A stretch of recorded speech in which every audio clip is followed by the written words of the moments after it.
आज का टॉपिक है वे पदार्थ आज का टॉपिक है इंसुलेटर, जिसे हिंदी में कहते हैं प्रतिरोधी।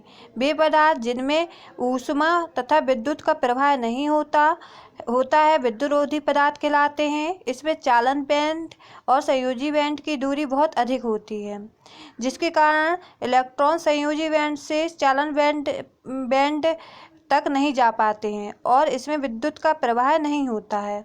इसका उपयोग तार बनाने में, विद्युतरोधी पदार्थ को बनाने में किया जाता है। एग्जाम्पल शीशा, हीरा, अभ्रक, रबड़, शुद्ध जल।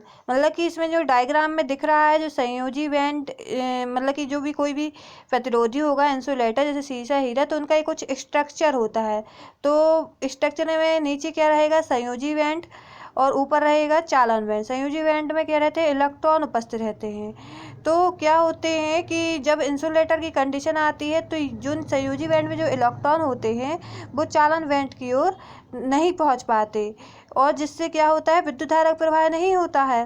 क्यों नहीं पहुंच पाते इलेक्ट्रॉन? क्योंकि प्रतिरोधी में इलेक्ट्रॉन मतलब कि ट्रांसफर नहीं होता। क्यों नहीं होता? क्योंकि इलेक्ट्रॉन ट्रांसफर होने के लिए इसको कितनी ऊर्जा चाहिए होती है, 6 इलेक्ट्रॉन वोल्ट की ऊर्जा चाहिए होती है, जो कि प्रतिरोधी पदार्थ में 6 इलेक्ट्रॉन वोल्ट की ऊर्जा प्राप्त नहीं हो पाती, क्योंकि इनको 6 इलेक्ट्रॉन वोल्ट की ऊर्जा प्राप्त करने के लिए कठिनाइयाँ होती हैं। इसलिए क्या होता है कि जब इलेक्ट्रॉन का ट्रांसफर नहीं हो पाता है तो क्या होता है कि इसमें विद्युत का प्रवाह नहीं होता है। इसलिए ये क्या कहलाते हैं, इंसुलेटर कहलाते हैं। और इसका एग्जाम्पल है शीशा, हीरा, अभ्रक, रबड़, शुद्ध जल। अब इंसुलेटर की विशेषताएं क्या है, इसकी ऊष्मा चालकता कम होती है, मतलब कि इसमें जो ऊष्मा का प्रवाह होगा वो कम होगा। दूसरा है यह जल वाष्प प्रतिरोधी होता है। तीसरा है यह अपने आसपास के वातावरण तथा उच्च ताप के प्रति स्थायी होता है। मतलब कि प्रतिरोध मतलब होता है रुकावट, ठीक है, जहाँ प्रतिरोध का मतलब है रुकावट हो जाएगा, ठीक है। 4th नंबर है इसका घनत्व क्या होता है, कम होता है। घनत्व मतलब कि क्या होता है, एक दूसरे से सटे रहना, जितना ज़्यादा एक दूसरे से घिरा रहेगा पास उसका मतलब कि वो क्या कहलाता है, घनत्व। इंग्लिश में बोलते हैं इसे डेंसिटी। इसका घनत्व होता है कम होता है। 5th नंबर इसका मूल कम होता है, मतलब कि जो इसकी प्राइस होगी वो कम होगी। 6th नंबर है इस पर जो भार डाला जाए उसे सहन करने की इसमें शक्ति होती है। फिर क्या है, इंसुलेटर का वर्गीकरण। इंसुलेटर के वर्गीकरण में क्या है, थर्मल इंसुलेटर पदार्थ कार्बनिक या अकार्बनिक होते हैं। कार्बनिक पदार्थ इंसुलेटर कम ताप पर 150 डिग्री सेंटीग्रेड कार्य करने में सक्षम होते हैं। मतलब कि जो कार्बनिक पदार्थ होंगे वो क्या होंगे, कम ताप पर कार्य करने के लिए सक्षम रहेंगे, जबकि उच्च ताप पर इंसुलेटर कार्यों में अकार्बनिक पदार्थ प्रयुक्त किए जाते हैं।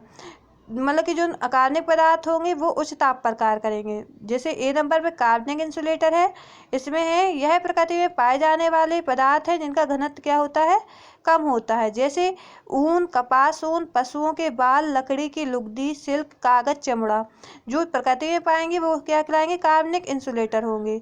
और अकार्बनिक इंसुलेटर क्या है, इन्हें उच्च ताप तक प्रयुक्त किया जाता है। ये अकार्बनिक इंसुलेटर जो मानव द्वारा निर्मित होते हैं, जैसे एस्बेस्टस कागज, इसे किस टेम्परेचर पे 150 डिग्री सेंटीग्रेड पर प्रयुक्त किया जाएगा, और एस्बेस्टस तंतु है उसे 400 डिग्री सेंटीग्रेड ताप पर क्या किया जाएगा, प्रयुक्त किया जाएगा। अब इंसुलेटर के गुण हैं, जिसमें ए नंबर है विद्युत चालकता। विद्युत चालकता में क्या है, एक अच्छे प्रतिरोधी में निम्नतम चालकता अथवा उच्च प्रतिरोध होना चाहिए। मतलब कि जो विद्युत का प्रवाह होना चाहिए वो है क्या होना चाहिए, कम होना चाहिए, और उसमें रोकने की क्षमता अधिक होनी चाहिए। विद्युत रोधक पदार्थ कमरे के ताप पर लगभग 10⁻⁹ से 10⁻20 तक प्रतिरोधकता रखता है। बी नंबर है परावैद्युत ध्रुवण। वैद्युत ध्रुवणता अभिन्यास दो इलेक्ट्रोडों के बीच में रहती है, जो कि ऋणात्मक आवेश से धनात्मक इलेक्ट्रोडों की ओर गति करता है। इसमें क्या होगा, जो दो इलेक्ट्रोड होंगे उसमें जो विद्युत ध्रुवता अभिन्यास रहेगा, इसमें जो इलेक्ट्रॉन है वो क्या होगा, ऋणात्मक आवेश से धनात्मक आवेश की ओर गति करता है। फिर क्या है, सी नंबर परावैद्युत स्थिरांक। परावैद्युत स्थिरांक क्या है, परावैद्युत स्थिरांक पदार्थ का प्रतिस्थापन या आवेशित प्रभाव का गुणात्मक मापन होता है। अब उपयोग क्या है? इंसुलेटर का उपयोग मुख्य रूप से विद्युत तार व केबल्स आदि को बनाने में, केबल्स आदि को कवर करने के लिए किया जाता है। जो विद्युत तार होते हैं वो क्या होते हैं?